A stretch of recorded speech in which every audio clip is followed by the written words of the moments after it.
Find them at a bit too hot to handle? Then head for the more temperate Cantabrian coast and its fantastic beaches, superb seafood, and relaxed vibes. While we all know that Costa is simply the Spanish word for coast, for most of us it has a much wider meaning, evoking all sorts of images, both positive and negative. It may be beaches, fun, cold beers and tapas at Chiringuito Beach Bar, with your feet in the sand. Perhaps you're thinking of childhood holidays in a thrillingly huge hotel, where you happily stuff yourself with ice cream and chips for a fortnight. More recent memories might revolve around showy beach clubs with exorbitant prices, if you've been to the costas of eastern or southern Spain in the past few years. However, you may have reluctantly concluded that your favorite resorts are now a bit too hot for comfort. This year, there's a lot of buzz about La España Fresca or Cool Spain, but in reality, Spaniards have been thronging the northern coast in summer for decades, decamping to Galicia, Asturias, Cantabria, and the Basque Country. This is particularly true for residents of Madrid and other cities in central Spain that are stifling in July and August. Along the north coast, temperatures are usually more like those of Cornwall on a good summer's day. But be warned, you do get blisteringly hot spells, too, not to mention a greater risk of wet weather.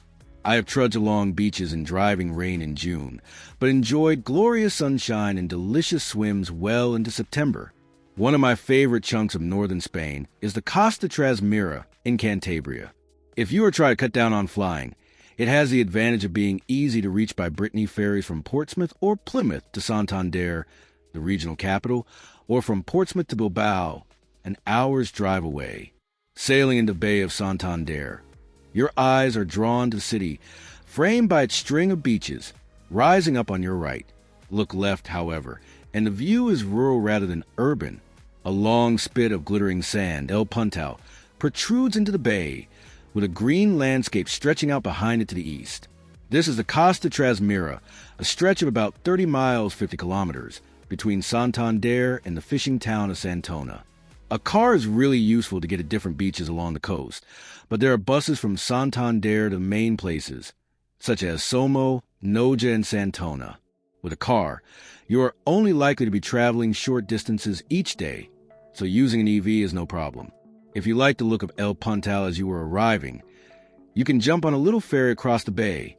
I love doing this when I'm staying in Santander, as within a quarter of an hour I'm running into the sea, shrieking as the cold water hits my body. If you're used to wallowing in the tepid soup of the Mediterranean in summer, it might come as a bit of a shock. Back on the sand, a chopped seafood salad and glass of rose at Chiringuito El Puntal Tricio always hits the spot. Walking along the beach brings you to Somo, a hub for surfers from all over the world, where you'll find lots of cafes, bars, and places offering surfing and paddleboarding tuition.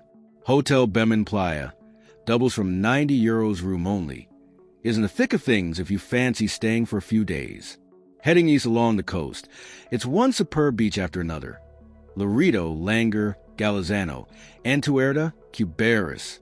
Book a table for a lobster lunch or a seafood platter overlooking the sea at Hotel Estui. Doubles from €60 room only. In Isla, where crustaceans served in a restaurant are kept in seawater pools in caves below the building. The hotel is a good base for exploring the area, but just beyond Isla, right next to Playa de Riz, Camping Playa Joyle, pitches from €19.50, is one of several good campsites on the Costa Trasmiera, with lots of facilities to keep kids happy.